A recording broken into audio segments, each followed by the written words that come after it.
ഒരു ഇലക്ഷൻ സമയത്ത് ഇത്തരം നൂറുകണക്കിന് പാട്ടുകൾ ഉണ്ടാവും. വർഗീയതയെ അങ്ങനെ കൃത്യമായിട്ടൊരു തെരഞ്ഞെടുപ്പ് ആയുധമാക്കി മാറ്റുന്നതായിട്ട് എനിക്ക് തോന്നിയില്ല.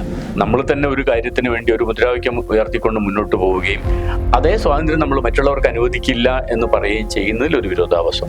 പ്രാദേശികമായിട്ട് വികസന പ്രവർത്തനങ്ങളായിട്ട് ബന്ധപ്പെട്ട പ്രശ്നങ്ങളാണ് യഥാർത്ഥത്തിൽ ചർച്ചയ്ക്ക് വരേണ്ടത്. അത് ചർച്ചയ്ക്ക് വരുന്നില്ല എന്നുള്ളതാണ് നമ്മുടെ ഏറ്റവും വലിയ ദുരന്തം. ഗാസയിലെ ഇഷ്യൂ വരുന്ന ഒരു സിനിമയെ നമുക്കിവിടെ കാണാൻ പാടില്ല എന്ന് പറയുന്നത് ആവിഷ്കാര സ്വാതന്ത്ര്യത്തിന്റെ നിഷേധമാണ് നമ്മൾ പറയുമ്പോൾ നമ്മൾ തന്നെ മറ്റവർക്ക് നമ്മളെ അടിക്കാനുള്ള വടി കൊടുക്കാതിരിക്കുകയാണ്. നമസ്കാരം. ഇക്കഴിഞ്ഞ ദിവസങ്ങളിൽ കേരളമൊട്ടാകെ ചർച്ച ചെയ്ത ഒരു ഗാനമായിരുന്നു പോറ്റിയെ കേറ്റിയെ എന്ന് തുടങ്ങുന്ന പാരഡി ഗാനം. തദ്ദേശ സ്വയംഭരണ തെരഞ്ഞെടുപ്പിൽ UDFന്റെ വലിയ വിജയത്തിനും ഈ ഗാനത്തിന് നിർണായകമായ സ്വാധീനം ചെലുത്താൻ കഴിഞ്ഞുവെന്ന് UDF നേതാക്കളടക്കം അവകാശപ്പെട്ടിരുന്നു. തെരഞ്ഞെടുപ്പിന് പിന്നാലെ പാർലമെന്റിലടക്കം UDF MPമാർ ഈ ഗാനം ആലപിക്കുന്നതും വലിയ വാർത്തയായി മാറിയിട്ടുണ്ടായിരുന്നു. ഇപ്പോൾ തെരഞ്ഞെടുപ്പിന് പിന്നാലെ ഈ ഗാനത്തിനെതിരായിക്കൊണ്ട് DGPക്ക് അടക്കം പരാതി നൽകപ്പെട്ടു എന്നുള്ളതാണ് രസകരമായ ഒരു വസ്തുത. ആവിഷ്കാര സ്വാതന്ത്ര്യത്തിന് വേണ്ടി വലിയ വർത്തമാനം പറയുന്ന ഇടതുപക്ഷത്തിന്റെ നേതാക്കൾ ഈ പരാതിക്കാരനെയും പരാതിയെയും പിന്തുണയ്ക്കുകയും ചെയ്തിട്ടുണ്ട്.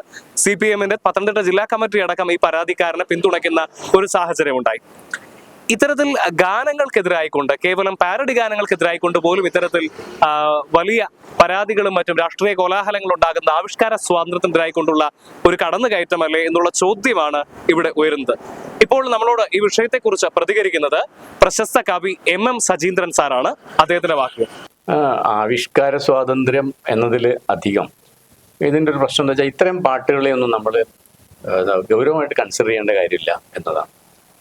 കാരണം ഒരു ഇലക്ഷൻ സമയത്ത് ഇത്തരം നൂറുകണക്കിന് പാട്ടുകൾ ഉണ്ടാവും. അത് തമാശയായിട്ടുണ്ടോ, ചിലതൊക്കെ ക്ലിക്ക് ചെയ്യും, അങ്ങനെ ചിലത് ക്ലിക്ക് ചെയ്യാതെ പോവും. അതിലാകെ നമ്മൾ ഇന്ത്യയിലുടനീളം തെരഞ്ഞെടുപ്പിൽ നോക്കേണ്ട ഒരു കാര്യം വർഗീയതയെ വളരെ കൃത്യമായിട്ട് ഒരു തെരഞ്ഞെടുപ്പ് ആയുധമാക്കി മാറ്റുന്ന തരത്തിൽ പാട്ട് വരുന്നുണ്ടോ എന്നതാണ്. ഞാൻ ആ പാട്ട് കേട്ടപ്പോൾ എനിക്ക് അങ്ങനെ തോന്നിയില്ല. ഒരു വർഗീയതയെ അങ്ങനെ കൃത്യമായിട്ടൊരു തെരഞ്ഞെടുപ്പ് ആയുധമാക്കി മാറ്റുന്നതായിട്ട് എനിക്ക് തോന്നിയില്ല. അത് യഥാർത്ഥത്തിൽ അത് വിട്ടുകളയാണ് വേണ്ടത്. അത്തരം ഞാൻ പറഞ്ഞപ്പോൾ ഞാൻ തന്നെ കേട്ടിട്ടുണ്ടോ പല സ്ഥലത്തും ഇത്തരം നൂറുകണക്കിന് പാട്ടുകളെ. അതിൽ ആ 3 വാക്ക് പോറ്റി, കേറ്റി, പിന്നെ അതുപോലെ പിന്നെ അങ്ങനെ ഒരു 3 ഇറ്റായിൽ വരുന്ന ഒരു 3 പ്രാസമുള്ള വാക്കായതുകൊണ്ട് അത് ക്ലിക്ക് ചെയ്തു. അതിനത്ര ഒരു എന്താ പറയുക, കവിതയോ അല്ലെങ്കിൽ കാവ്യ ഗുണമുള്ള ഒരു കാര്യം, ഒരു കവിതയോ ഗൗരവമായിട്ട് എടുക്കേണ്ട ഒരു പ്രശ്നമേ അല്ല. യഥാർത്ഥത്തിൽ എന്തുകൊണ്ടാണ് ഇത് സംഭവിക്കുന്നത് വെച്ചാൽ നമ്മളിപ്പോൾ ഏത് മുന്നണിയാണെങ്കിലും കേരളത്തിൽ നടക്കുന്ന ഒരു തദ്ദേശ സ്വയംഭരണ സ്ഥാപനങ്ങളിൽ നടക്കുന്ന തെരഞ്ഞെടുപ്പിൽ എന്താണ് ചർച്ചാ വിഷയമാവേണ്ടത് അത് നമ്മൾ വളരെ ഗൗരവമായിട്ട് പലപ്പോഴും കാണുന്നില്ല. അതായത് 1000-ലേറെ പഞ്ചായത്തുകളും കോർപ്പറേഷനും മുനിസിപ്പാലിറ്റിയുമാണല്ലോ തെരഞ്ഞെടുപ്പ് രംഗത്ത് വരുന്നത്. നമ്മുടെ ഇപ്പോഴത്തെ ഒരു നിയമം അനുസരിച്ച് കേരളത്തിൽ മൊത്തം ചെലവഴിക്കുന്ന ഒരു പഞ്ചവത്സര പദ്ധതി ചെലവഴിക്കുന്ന തുകയുടെ ഏകദേശം 40% ഈ പഞ്ചായത്തുകളിലൂടെയും മുനിസിപ്പാലിറ്റിയുടെയും കോർപ്പറേഷനിലൂടെയാണ് ചെലവഴിക്കുന്നത്. അപ്പോൾ ബഡ്ജറ്റിൻ്റെ ഏകദേശം 50% ചെലവാക്കുന്ന ഒരു തരത്തിലാണ്, ഒരു സ്ഥലത്താണ് തെരഞ്ഞെടുപ്പ് നടക്കേണ്ടത്. അപ്പോൾ ഇവിടെ ഇപ്പം തേഞ്ഞിപ്പലം പഞ്ചായത്താണ്. ഇവിടെ ഒരു തെരഞ്ഞെടുപ്പ് നടക്കുമ്പോൾ ഇത് 6ാം വാർഡാണ്. ഇവിടെ ജീവിക്കുന്ന മനുഷ്യൻ്റെ കൺസേൺ എന്താണ്? കൺസേൺ രാഹുൽ മാങ്കൂട്ടത്തിൻ്റെ പ്രശ്നമല്ല, വർഗീയതയുടെ പ്രശ്നം പോലുമല്ല. ഇവിടെ ഞങ്ങളുടെ കൺസേൺ എന്താ വെച്ചാൽ അതിൻ്റെ തൊട്ടപ്പുറത്തൊരു വയലുണ്ടാവും. ആ വയലിൽ വെള്ളം കയറിയിട്ട് ചിലപ്പോൾ അവിടെ കൃഷി നടക്കുന്നുണ്ടാവില്ല, അല്ലെങ്കിൽ ഈ റോഡ് കോൺക്രീറ്റ് ആയിട്ടുണ്ടാവില്ല. ഇങ്ങനെ പ്രാദേശികമായിട്ട് വികസന പ്രവർത്തനങ്ങളായിട്ട് ബന്ധപ്പെട്ട പ്രശ്നങ്ങളാണ് യഥാർത്ഥത്തിൽ ചർച്ചയ്ക്ക് വരേണ്ടത്. അത് ചർച്ചയ്ക്ക് വരുന്നില്ല എന്നുള്ളതാണ് നമ്മുടെ ഏറ്റവും വലിയ ദുരന്തം.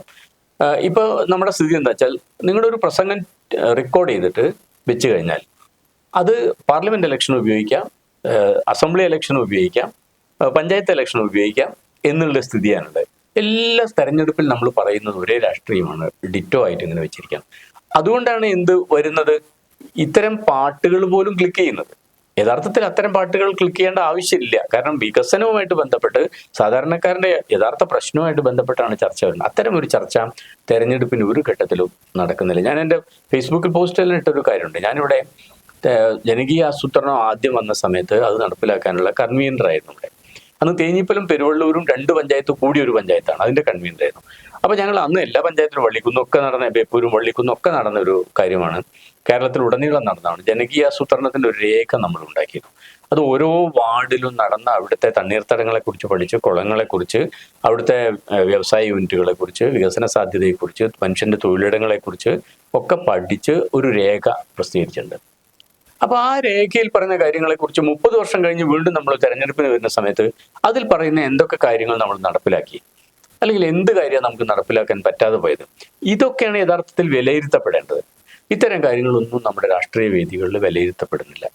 അതുകൊണ്ടാണ് നമ്മൾ എന്ത് ചെയ്യുന്നത്, ഈ പാട്ടിന്റെ പിന്നാലെ പോകുന്നത്. ഈ പാട്ട് ചർച്ചയ്ക്ക് എടുക്കുകയാണെങ്കിൽ പോലും അതൊരു പിന്നെ എന്താ പറയാ, ഒരു വർഗീയതയായിട്ട് ബന്ധപ്പെട്ട പ്രശ്നം ഉണ്ടെങ്കിൽ പോലും യഥാർത്ഥത്തിൽ കേസ് കൊടുക്കേണ്ടത് പോറ്റിമാരാണ്. കാരണം അതിലൊരു പ്രശ്നമാണ്. ഒരു പോറ്റി എന്തെങ്കിലും തെറ്റ് ചെയ്ത് വെച്ചിട്ട് പോറ്റിമാരെ മുഴുവൻ കുറ്റപ്പെടുത്തേണ്ട കാര്യമില്ലല്ലോ. പോറ്റിമാർ എന്ത് പഴിച്ചു? പോറ്റിമാർ നന്നായി മനമര്യാദയായിട്ട് ജീവിക്കുന്ന മനമര്യാദയായിട്ട് ജീവിക്കുന്ന പോറ്റിമാർ എത്രയോ ഉണ്ടാവുമല്ലോ. അപ്പൊ യഥാർത്ഥത്തിൽ ഇടതുപക്ഷം അല്ല അതിൽ കേസിന് പോകേണ്ടത്. അതിൽ പോറ്റിമാരോ അല്ലെങ്കിൽ വേറെ ആളുകളോ ആരൊക്കെയാണ് കേസിൽ പോകേണ്ടത്. ഇടതുപക്ഷം മുന്നോട്ട് വെക്കുന്ന ഈ തരത്തിലൊക്കെ കാര്യങ്ങൾ മുന്നോട്ട് വെക്കുന്ന ഒരു ദർശനമുണ്ട്. ഇപ്പം നമ്മൾ പാഠപുസ്തകത്തിൽ പിന്നെ കടമ്മനിട്ടയുടെ പിന്നെ കവിതയ്ക്കെതിരെ ഉള്ള സമരം വന്ന സമയത്ത്, അങ്ങനെയുള്ള സമയത്തൊക്കെ ഇടതുപക്ഷം എടുക്കുന്ന ഒരു നിലപാട് എന്താണ്, നമ്മൾ ആവിഷ്കാര സ്വാതന്ത്ര്യത്തിനെയാണ് നമ്മൾ മുറുകെ പിടിക്കാനുള്ളത്. അപ്പോൾ ആവിഷ്കാര സ്വാതന്ത്ര്യം എവിടെയാണ് ക്ലാഷ് ആയിട്ട് വരിക? വ്യക്തിജീവിതത്തിലല്ല പലപ്പോഴും വരിക, അധികാരവുമായിട്ട് ബന്ധപ്പെട്ട ഒരു സ്ഥലത്തിലാണ്. ഇപ്പൊ തന്നെ നമ്മൾ പറഞ്ഞുകൊണ്ടിരിക്കുന്ന ഒരു കാര്യം എന്താണ്, ഇപ്പൊ IFFK തിരുമ തെരഞ്ഞെടുക്കുന്ന സമയത്ത് അതിൽ ലോക പ്രശസ്തമായിട്ടുള്ള ദ ഡിക്റ്റേറ്റർ പോലുള്ള സിനിമകൾ മാറ്റി വെക്കുന്നു. അവിടെ നമ്മൾ ആവിഷ്കാര സ്വാതന്ത്ര്യത്തെക്കുറിച്ച് പ്രസംഗിക്കുകയും സംസാരിക്കുകയും ചെയ്യുന്ന ആളുകൾക്ക് ഈ പാട്ടിന്റെ പിന്നാലെ പോകുന്നത് നമുക്കെതിരെ തന്നെ, ഇടതുപക്ഷത്തിനെതിരെ തന്നെയുള്ള ഒരു പിന്നെ വിരോധാഭാസമാണ്. അങ്ങനെ ചെയ്യാൻ പാടില്ല, അതിന്റെ ആവശ്യമില്ല. അത് തള്ളിക്കളയേണ്ട ഒരു കാര്യം, വെറുതെ അനാവശ്യമായിട്ട് കൊണ്ടുവരുന്ന ഒരു കാര്യമാണെന്ന് എനിക്ക് തോന്നുന്നു. ഇത്തരം അതാണ് അവിടെയാണ് പോയിന്റ്. അതായത് ആവിഷ്കാര സ്വാതന്ത്ര്യത്തിന് വേണ്ടി എപ്പോഴും നിലനിൽക്കുന്നു എന്ന് പറയുന്ന ഇടതുപക്ഷം ഈ പാട്ട് വരുമ്പോൾ നേരെ തിരിഞ്ഞു വരുന്നു എന്ന് പറയുന്നത്, അതിനകത്ത് ഈ പറഞ്ഞൊരു വിരോധാഭാസത്തിന്റെ ഒരു വിഷയമുണ്ട്. എന്തുകൊണ്ടാണ് അത് സംഭവിക്കുന്നത്? അല്ല, അത് എന്താ വെച്ചാൽ അധികാരത്തിൽ ആരിയ്ക്കുമ്പോഴും അത് സ്വാഭാവികമായിട്ട് സംഭവിച്ചു പോകും. ഇപ്പൊ ഞാനാണ് അധികാരത്തിലിരിക്കുന്നെങ്കിൽ എൻ്റെ ആവിഷ്കാര സ്വാതന്ത്ര്യം ഞാൻ അനുവദിക്കുന്നതാണെന്നാണ് ഞാൻ വിചാരിക്കുന്നത്. നിങ്ങൾക്ക് ഞാൻ അനുവദിക്കുന്നതാണ്.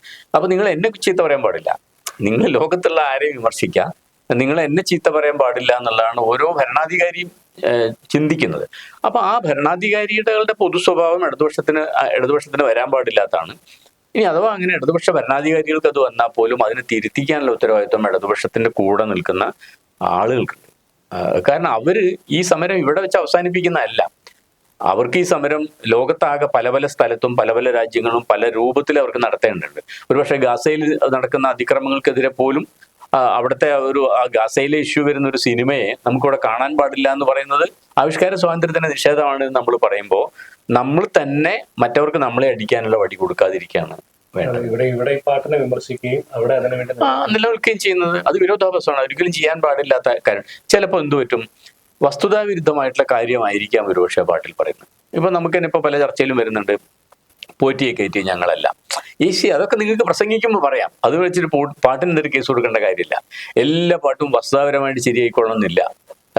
പാട്ടിന്റെ ഭാഷയിൽ ആലങ്കാരിക ഭാഷയുണ്ടാവും, ബിംബഭാഷയുണ്ടാവും, കൽപ്പനകളുണ്ടാവും. ആ വസ്തുനിഷ്ഠമായിട്ട് കാര്യം പറയാനല്ലോ പാട്ടുണ്ടാക്കുന്നത്. അത് വസ്തുനിഷ്ഠമല്ലെങ്കിൽ നമുക്ക് എന്ത് ചെയ്യാം, തെരഞ്ഞെടുപ്പ് പ്രചരണത്തിന്റെ ഓരോ ഘട്ടത്തിൽ നമുക്ക് വേണം അത് സംസാരിക്കുകയൊക്കെ ചെയ്യാം, പ്രസംഗിക്കാം, ലേഖനം എഴുതാം, അതൊക്കെ ചെയ്യാം. വേണമെങ്കിൽ വേറൊരു പാട്ട് വരെ നിങ്ങൾക്ക് ഉണ്ടാക്കാം. പക്ഷെ നിയമപരമായിട്ട് ഈ പാട്ട് നിരോധിക്കണമെന്നോ അല്ലെങ്കിൽ ഇത് പിന്നെ ഞങ്ങളെ അപമാനിക്കുന്നു എന്നോ പറയുന്നത് ഒരു ഇടതുപക്ഷത്തിന്റെ പ്രവർത്തനത്തിന് ചേർന്നതല്ല. ജനങ്ങൾ കാണുന്നുണ്ട്. അതാണ് നമ്മൾ തന്നെ ഒരു കാര്യത്തിന് വേണ്ടി ഒരു മുദ്രാവാക്യം ഉയർത്തിക്കൊണ്ട് മുന്നോട്ട് പോവുകയും അതേ സ്വാതന്ത്ര്യം നമ്മൾ മറ്റുള്ളവർക്ക് അനുവദിക്കില്ല എന്ന് പറയുകയും ചെയ്യുന്നതിൽ ഒരു വിരോധാഭാസം. അത്തരം കാര്യങ്ങൾ നമ്മൾ പറയുമ്പോൾ സ്വേച്ഛാധിപതിയുടെ അത് ഞാൻ പറഞ്ഞ ഇതൊരു സ്വേച്ഛാധിപതിയുടെ ഒരു പ്രശ്നമല്ലത്. ഇതെന്താന്ന് വെച്ചാൽ അധികാരം ആർക്ക് കിട്ടിയാലും, അത് അധികാരത്തിന്റെ പ്രത്യേകത. അധികാരം ആർക്ക് കിട്ടിയാലും അവരെപ്പോഴും ആഗ്രഹിക്കുന്നതാണ്, വിമർശിക്കപ്പെടുന്നത് അവർക്ക് ഇഷ്ടമല്ല. അവർ വിമർശനാതീതരാണെന്നാണ് അവരങ്ങനെ ധരിച്ചു പോകും. അത് നമ്മൾ എന്തൊക്കെ ജനാധിപത്യം പറഞ്ഞു കഴിഞ്ഞാൽ പോലും നമ്മുടെ കയ്യിൽ അധികാരം കിട്ടുമ്പോൾ നമ്മൾ അങ്ങനെ ആയി പോകും. അല്ലാതിരിക്കണമെങ്കിൽ എങ്ങനെ വേണം? ചില ഭരണാധികാരികളുണ്ട്, അവരേത് നിമിഷവും രാജിവെക്കാനും അധികാരം ഒഴിയാനും സന്നദ്ധരായിട്ടുള്ള ചില ഭരണാധികാരികൾ. മത്ത് പിടിപ്പിക്കാത്ത ആളുകളുണ്ട്. ഇപ്പൊ എന്റെ മനസ്സിലാണ്, എന്റെ കുട്ടിക്കാലം മുതൽക്ക് എനിക്ക് പരിചയമുള്ള ആൾക്കാരാണ്. ഞാൻ അച്യുതമേനെ പറ്റി പറയും, PKVയെ പറ്റി പറയും. അത് മുഖ്യമന്ത്രി സ്ഥാനം രാജിവെച്ചിട്ട് പിറ്റേ അന്ന് വൈകുന്നേരം തന്നെ KSRTC ബസ്സിൽ തൂങ്ങിപ്പിടിച്ച് കയറിയിട്ട് സ്വന്തം നാട്ടിലേക്ക് വരാനുള്ള ഒരു ആർജവമുള്ള, അല്ലെങ്കിൽ മുഖ്യമന്ത്രി സ്ഥാനം രാജിവെച്ചിട്ട് പിറ്റേ ദിവസം നമ്മളെ വൃദ്ധരായ ആൾക്കാരുടെ കൂടെ തൃശ്ശൂരിലെ തേക്കിൻകാട് മൈതാനത്തിൽ നിന്ന് ചീട്ട് കളിക്കാൻ ഇരിക്കാൻ പറ്റുന്നൊരു മുഖ്യമന്ത്രി. അവര് ഭരിക്കുന്ന കാലത്തുടനീളം അവർ, ചില ആൾക്കാരെ പറ്റി നമ്മൾ പറയുന്നുണ്ടല്ലോ, അവര് രാജിക്കത്ത് കീശയിലിട്ടാണ് നടക്കുന്നത്. രാജിക്കത്ത് കീശയിൽ അല്ലെങ്കിൽ പോലും രാജിക്കത്ത് മനസ്സിലിട്ട് വേണം ഒരു ഭരണാധികാരി നടക്കാൻ. എങ്കിൽ മാത്രമേ അയാൾക്ക് ഇത്തരം കാര്യങ്ങൾ അതിജീവിക്കാൻ പറ്റുള്ളൂ. അല്ലാത്ത ആളുകളെ ഭരണം സ്വാധീനിക്കുകയും ഭരണത്തിന്റെ ഒരു ഹാങ് ഓവറിൽ അവർ പെട്ടുപോവുകയും ചെയ്യുന്ന സമയത്ത് അത് പൊതുവെ എല്ലാ ഭരണാധികാരികളും ചിന്തിക്കുന്ന ഒരു കാര്യമാണ്. നമുക്കിപ്പോൾ ഇന്ത്യൻ പ്രധാനമന്ത്രിയെ വിമർശിച്ചാൽ അത് ഇന്ത്യയെ വിമർശിക്കുകയാണെന്ന് അവർക്കങ്ങ് തോന്നും. അത് മുഖ്യമന്ത്രിക്കും തോന്നും, ഏത് മന്ത്രിക്കും തോന്നാം. ഒരു മന്ത്രിയെ മന്ത്രിയെ വിമർശിക്കാന്ന് പറഞ്ഞാൽ അത് രാജ്യത്തെ വിമർശിക്കാണ്, അല്ലെങ്കിൽ നമ്മുടെ പാർട്ടിയെ വിമർശിക്കാണ്, ജനങ്ങളെ അങ്ങനെ തോന്നാം. ജനാധിപത്യത്തിൽ ആരും വിമർശനാതീതരല്ല. ജനങ്ങളുടെ കയ്യിലുള്ള ആയുധം എന്ന് പറയുന്നത് ചിലപ്പോൾ ഈ ജനാധിപത്യത്തിന്റെ പ്രത്യേകത, നിങ്ങൾക്ക് ശരിയായ വിമർശനം ഉന്നയിക്കാനുള്ള അവകാശം മാത്രമല്ല, നിങ്ങൾ ചിലപ്പോൾ ഉപയോഗിക്കുന്ന തെറ്റായ വിമർശനമായിരിക്കും. ആ തെറ്റായ വിമർശനമാണെങ്കിൽ നിങ്ങൾക്ക് ഡാറ്റാബേസ് ആയിട്ട് നോക്കുമ്പോൾ അത് തെറ്റാണെങ്കിൽ പോലും അത്തരം ഒരു വിമർശനം ഉന്നയിക്കാൻ ജനങ്ങൾക്ക് അധികാരം ഉണ്ടായിരിക്കണം.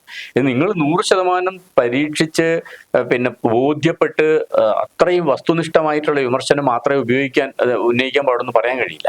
ഇപ്പൊ നമ്മൾ കുട്ടികളുടെ അടുത്ത് പാരന്റിങ്ങിന്റെ ഭാഗമായിട്ട് പറയുന്നുണ്ടല്ലോ, കുട്ടികൾക്ക് സ്വാതന്ത്ര്യം എന്ന് പറഞ്ഞാൽ ശരി ചെയ്യാനുള്ള സ്വാതന്ത്ര്യം മാത്രമല്ല, തെറ്റ് ചെയ്യാനുള്ള സ്വാതന്ത്ര്യം കൂടിയാണ്. ചിലപ്പോൾ അവരുടെ അടുത്ത് ഒരു തീരുമാനം തെറ്റായി പോകും. അവരൊരു പ്രണയിച്ച ഒരു പെൺകുട്ടി, ആ കുട്ടിയല്ല ചിലപ്പോൾ പ്രണയിക്കേണ്ടി വരിക, അല്ലെങ്കിൽ കല്യാണം കഴിക്കേണ്ട ആ കുട്ടി ആയിരിക്കില്ല. അങ്ങനെയാണെങ്കിൽ പോലും ആ തീരുമാനം അവരുടെ ജീവിതത്തിന്റെ തീരുമാനമല്ലേ. തെറ്റായ തീരുമാനം പോലും എടുക്കാനുള്ള അവകാശത്തെയാണ് നമ്മൾ ജനാധിപത്യം എന്ന് പറയുന്നത്. തെറ്റാണ് നമുക്ക് ബോധ്യപ്പെട്ടാൽ നമ്മൾ തിരുത്തും, ജനങ്ങളത് തിരുത്തും. അപ്പൊ അത് സാധ്യത ഉണ്ടായിരിക്കണം. അല്ലാതെ വേറെ ഒരാൾ അധികാര സ്ഥാനത്ത് ഇരുന്നിട്ട് ഇതൊക്കെ ശരിയാണ്, ഇത് നിങ്ങൾക്ക് ഭാവിയിൽ ദോഷം ചെയ്യും, അതുകൊണ്ട് ഈ തീരുമാനം എടുക്കാൻ പാടില്ല എന്ന് ജനങ്ങളോട് പറയുകയാണെങ്കിൽ അയാൾ ജനങ്ങളെക്കാട്ടും വലിയ അധികാരിയായി മാറില്ലേ. അത് പാടില്ലാത്ത കാര്യം, ഭൂഷണമല്ല. അതുകൊണ്ട് തന്നെ ഇത്തരം ഈ കാര്യങ്ങളെ പരിഗണിക്കേണ്ടതില്ല എന്നുള്ളത് തന്നെയാണ് അഭിപ്രായം. ഞാൻ പറഞ്ഞ ഈ പാട്ടുകളെ പരിഗണിക്കേണ്ടതില്ല. അതാ ഞാൻ പറഞ്ഞു, ഒരു പാട്ടിനെ എന്തുകൊണ്ട് പരിഗണിക്കുന്നു? ഓരോ വാർഡിലും ഓരോ പഞ്ചായത്തിലും ഇത്തരം 100 കണക്കിന് പാട്ടുകൾ ഉണ്ടാവുന്നുണ്ട്. ആ പാട്ടുകൾ മുഴുവൻ നമുക്ക് വസ്തുത പരിശോധിക്കാൻ പറ്റില്ല, അത് പ്രായോഗികവുമല്ല. എല്ലാം എതിർക്കേണ്ടി വരും, പല പല കാരണങ്ങളാൽ എല്ലാം എതിർക്കേണ്ടി വരും. അതിന്റെ പാട്ടിന് വിട്ടേക്കുക, അത്രേ ഉള്ളൂ.